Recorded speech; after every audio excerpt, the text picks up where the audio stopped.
Morning everyone. तो आज जो है हम लोग इस वीडियो में बहुत सारी चीज़ें पढ़ने वाले हैं। ठीक है, तो बहुत सारी चीज़ें पढ़ने वाले हैं। तो क्या पढ़ने वाले हैं? तो जैसा कि हमने ऊपर हेडिंग दे रखा है ग्राफ्स और ट्रिगोमेट्रिक फंक्शंस। ठीक है, तो first of all you should know what are the trigonometric functions we have. So basically we have three trigonometric functions, right?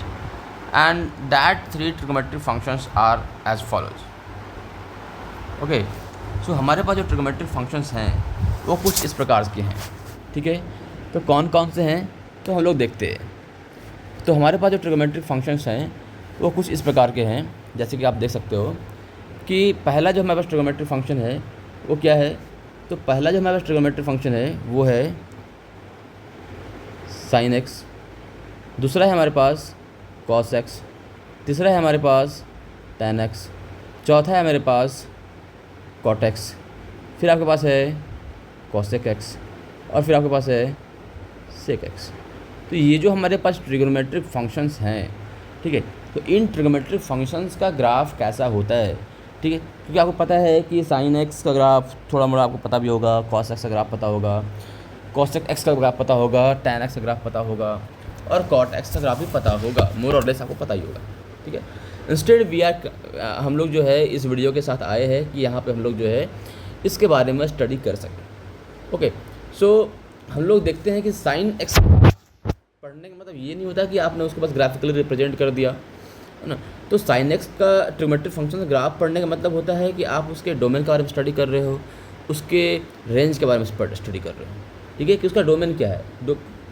तो domain means what are the values you can take for the x. मतलब x के value आप कौन कौन से value put कर सकते हैं, तो उसको डोमेन क्या देते हैं, है ना। तो हम लोग देखेंगे इस वीडियो में कि साइन एक्स का ग्राफ कैसा होता है, उसका डोमेन क्या है, उसका रेंज क्या है। ठीक है, कॉस एक्स का ग्राफ क्या है, उसका रेंज क्या है, कॉस एक्स का ग्राफ क्या है, उसका रेंज क्या है, सेक एक्स का ग्राफ क्या है, उसका रेंज क्या है, टैन एक्स का ग्राफ क्या है, उसका रेंज क्या है और कॉट एक्स का ग्राफ क्या है, उसका रेंज क्या है। तो हम लोग इस वीडियो में जो है यही सब चीज़ें जानने वाले हैं कि व्हाट आर द ग्राफ्स। तो without any delay we should start right now. Okay, तो साइन एक्स का ग्राफ, अगर हम मान लो हमारे पास जो फंक्शन है वो आपके पास क्या है, साइन एक्स का है, तो साइन एक्स का ग्राफ होता कैसा है। तो देखो यहाँ पे साइन एक्स का ग्राफ कैसा होता है, मैं आपको ड्रॉ करके दिखाता हूँ। ठीक है, तो साइन एक्स का जो हमारा ग्राफ होता है कुछ इस प्रकार का होता है। मान लो ये आपका एक्स एक्सिस है और ये आपका वाई एक्सिस है।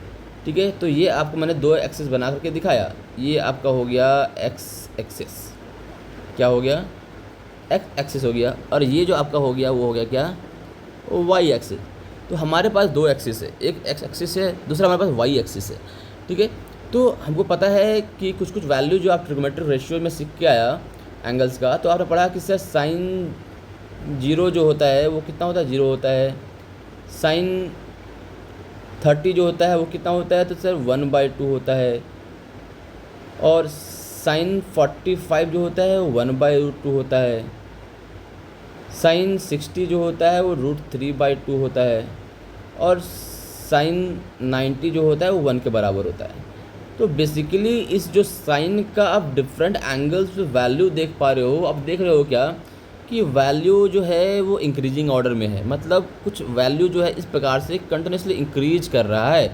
ठीक है, कैसे इंक्रीज कर रहा है, तो सर ये मैंने साइन 0 पे 0 लिया था, फिर आगे बढ़ता बढ़ता बढ़ता बढ़ता वैल्यू इस प्रकार से इंक्रीज़ किया। और ये वैल्यू कब तक बढ़ा, जब तक इसका वैल्यू जो है 90 के बराबर नहीं, यानी कि जब ये वैल्यू यहाँ पे आएगा, जब जब मेरा 0 डिग्री एंगल था, ये मेरा क्या हो गया, π/2 हो गया, जिसको हम लोग क्या बोलते हैं, 90 डिग्री के बराबर बोलते हैं। तो जब ये एंगल इंक्रीज कर रहा था तो ये हमारा कुछ यहाँ तक गया। अब देखो मैक्सिमम वैल्यू जो है मेरा 1 तक गया। कहाँ तक गया है, ये जो आपका वैल्यू है मैक्सिमम गया है कहाँ तक, तो ये आपका वैल्यू 1 तक गया है। ठीक है, तो ये वैल्यू 1 तक गया हमारे पास। तो अगर वैल्यू 1 तक गया फिर आप देख पा रहे हो, अगर आप आगे का वैल्यूज़ को लिखोगे, यानी कि आप यहाँ मान लो कि साइन 120 लिखोगे, फिर साइन 135 लिखोगे। ओके, साइन 120 हो गया हमारे पास। तो और फिर आप यहाँ पे वही है साइन 135 लिखोगे, फिर साइन 150 लिखोगे, साइन 150 नहीं लिखोगे, हाँ साइन 150 लिखोगे। फिर आप जो है साइन ऑफ एंगल 180 लिखोगे। तो इस प्रकार से अगर आप एंगल्स को लिखते हो तो मालूम पड़ेगा क्या कि ये एंगल फिर से ये डिक्रीज करता है। क्या करता है फिर से, पहले तो वैल्यू इंक्रीज किया यहाँ पे, है ना, जैसे जैसे आप एंगल बढ़ा रहे थे वैल्यू इंक्रीज कर रहा था, लेकिन अब जब यहाँ से एंगल बढ़ाओगे फिर वैल्यू क्या होगा, डिक्रीज होगा। क्यों होगा, तो साइन 120 का मतलब होता है ये साइन 90 + 30 है, और साइन 90 + 30 जो होता है वो क्या होता है, कॉस का 30 जो होता है, कॉस 30 का वैल्यू क्या होता है, √3/2 होता है। ठीक है, अब देख पा रहे हो पहले ये इंक्रीज किया, अब ये डिक्रीजिंग ऑर्डर में जाएगा आपका। ठीक है, उस पर साइन 135 आओगे तो आपके पास 1/√2 आएगा, साइन 150 आओगे तो 1/2 आएगा, और साइन 180 आओगे तो फिर से 0 आ जाएगा। मतलब फर्स्टली जो है इसका वैल्यू जो है इंक्रीज किया, देन आफ्टर इसका जो वैल्यू है वो इंक्रीज किया, मतलब डिक्रीज किया। ठीक है, तो मतलब ये वैल्यू जिस प्रकार से इंक्रीज कर रहा है उस प्रकार से डिक्रीज कर रहा है। ठीक है, जब ये फर्स्ट ये तरफ कर, ये आपको फर्स्ट क्वाड्रेंट में जब आपका एंगल्स थे तब की बात कर रहा है। ये जो बोला ये सेकेंड क्वाड्रेंट में आपका जब एंगल गया है तब की बात कर रहा है। अगर वो वही थर्ड क्वाड्रेंट में जाएगा हमारा एंगल ना, जैसे कि आपको मान लो कि साइन का आपका मान लो ये 310 आएगा। ठीक है, तो फिर से आपका वैल्यू जो है इस बार नेगेटिव जाने लगेगा। क्या करेगा, इस प्रकार से ग्राफ नीचे जाने लगेगा, और ये जाएगा कहाँ तक, तो जब ये आपका वैल्यू 3π/2 तक नहीं हो जाए, यानी कि आपका ये 370 डिग्री तक ना हो जाए, तब तक ये डिक्रीज करेगा। और ये जब ये 370 डिग्री आएगा उस टाइम पे जिसका मिनिमम वैल्यू होगा वो क्या होगा, -1 के बराबर होगा। और then again it will start increasing, मतलब ये फोर्थ क्वाड्रेंट तक जाते जाते, मतलब ये आप देख पा रहे हो कि ये सेकेंड क्वाड्रेंट में डिक्रीज किया, थर्ड क्वाड्रेंट में डिक्रीज कर रहा है, फोर्थ क्वाड्रेंट में ये फिर से इंक्रीज करना शुरू किया, और फिर से ये जब फिर से आपका फर्स्ट क्वाड्रेंट में आएगा ये फिर से वैल्यू जो है सिमिलर इसका ग्राफ हो जाएगा, इस प्रकार से इसका ग्राफ हो जाएगा। ठीक है, तो this is all about the graph of the sine x। ठीक है, मतलब फर्स्टली जो है ये ग्राफ पहले इंक्रीज करता है जब इसका वैल्यू π/2 होती है, इसकी मैक्सिमम वैल्यू होती है, फिर इसका वैल्यू जो 3/2 होती है इसका मिनिमम वैल्यू होती है।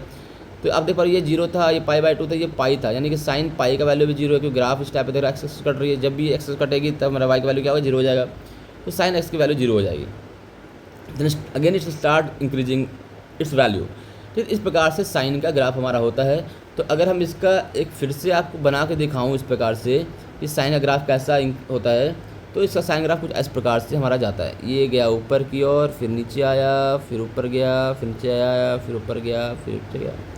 ठीक, इस प्रकार से ग्राफ जो है इसका नीचे पीछे की ओर आगे की ओर मूव करता है।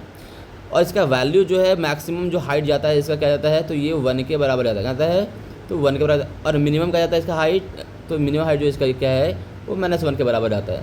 तो आप देख पा रहे होगे कि इसका जो डोमेन है, आप यहाँ पर x का वैल्यू क्या पुट सकते हो, -∞ से +∞, यानी अगर इसका डोमेन पुट करना हो तो डोमेन क्या पुट करोगे, सर -∞ से लेकर के +∞ तक कुछ भी पुट कर सकते हैं। ठीक है, और जब इसकी रेंज की बात आएगी आपके पास ना, तो रेंज क्या पुट कर सकते हो, सर इसका जो रेंज पुट करूँगा मैं, उसका रेंज पुट करूँगा कहाँ से कहाँ तक, तो सर इसका मैं रेंज पुट करूँ, सर इसका देखो मैक्सिमम वैल्यू 1 जा रहा है और मिनिमम वैल्यू -1 जा रहा है, यानी कि इसका वैल्यू जो है -1 से 1 के बीच में लाई करेगा। तो this is the graph of the sine x, right, this is the graph of the sine x। और इसी में अगर हम लोग आगे मूव करते हैं, इसी में हम अगर आगे मूव करते हैं तो ये तो साइन x का ग्राफ हमारे पास आ गया है ना, ये मेरा साइन x का ग्राफ आ गया जो आपको अच्छे तरीके से समझ में आया होगा। अब हम लोग मूव करते हैं cos x ग्राफ पे कि cos x का ग्राफ कैसा होगा। तो अगर हम लोग fx का वैल्यू जो है वो अगर हम लोग cos x ले लेते हैं, क्या लेते हैं, cos x ले लेते हैं, तो आपका जो यहाँ ग्राफ आएगा वो किस प्रकार से आएगा, आप देख सकते हो कि आपका जो ग्राफ आया ये आपका मान लो कि x एक्सिस है, ये आपका y एक्सिस है। तो जिस प्रकार से मैंने साइन का वैल्यू पुटिंग से मैंने आपको पहले समझाया कि किस प्रकार से वैल्यू जो है फर्स्टली इंक्रीज कर रहा है देन डिक्रीज कर रहा है। तो in the similar manner we can learn here कि ग्राफ जो है हमारा यहाँ पर अगर 0 डिग्री था ना, तो हमारा कॉस का ग्राफ कुछ इस प्रकार से स्टार्ट होता है, यहाँ से स्टार्ट होता है, यानी कि वेन भी आपने पढ़ा है कि सर cos 0 होता है 1 के बराबर, cos 30 होता है आपके पास √3/2 के बराबर, cos 45 होता है आपके पास 1/√2 के बराबर।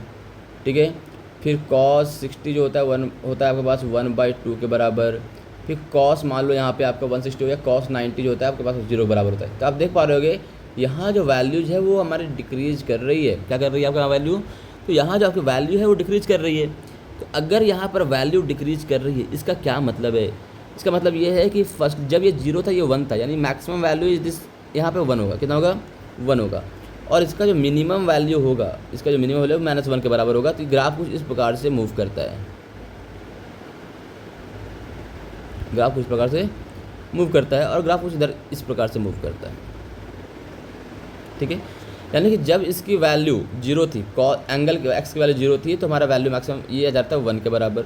जब ये पाई बाई जो आपका आया है वो पाई/2 है, क्या है, पाई/2 है। तो पाई/2 आप देख पा रहे हैं कि इसका वैल्यू 0 हो चुका है, ठीक है।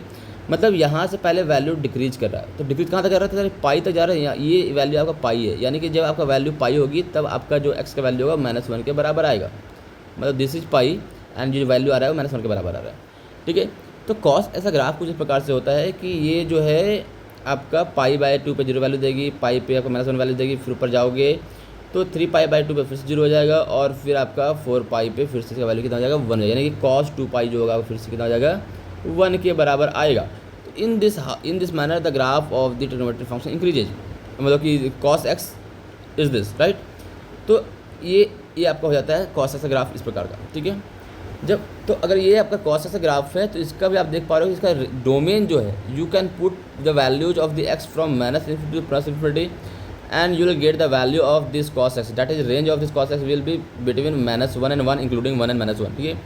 तो आपका जो इसका डोमेन हो गया, इसका जो आपका पास डोमेन आया वो डोमेन आपके पास क्या आया सर, डोमेन जिसका आया है वो आया है कंप्लीट रियल नंबर, यानी कि कहे तो सर -∞ से लेकर ∞ तक में आप कुछ भी वैल्यू पुट करोगे ये आपका डोमेन हो जाएगा। वही अगर आपका रेंज की बात करोगे तो सर जिस प्रकार से साइन का ग्राफ हमारे पास आया था उसमें हमारे जो साइन का रेंज आया था वो -1 से 1 आया था। द सिमिलर मैनर जो आपका साइन cos s का रेंज आएगा वो -1 से 1 तक में आएगा इंक्लूडिंग 1 and -1, ठीक है।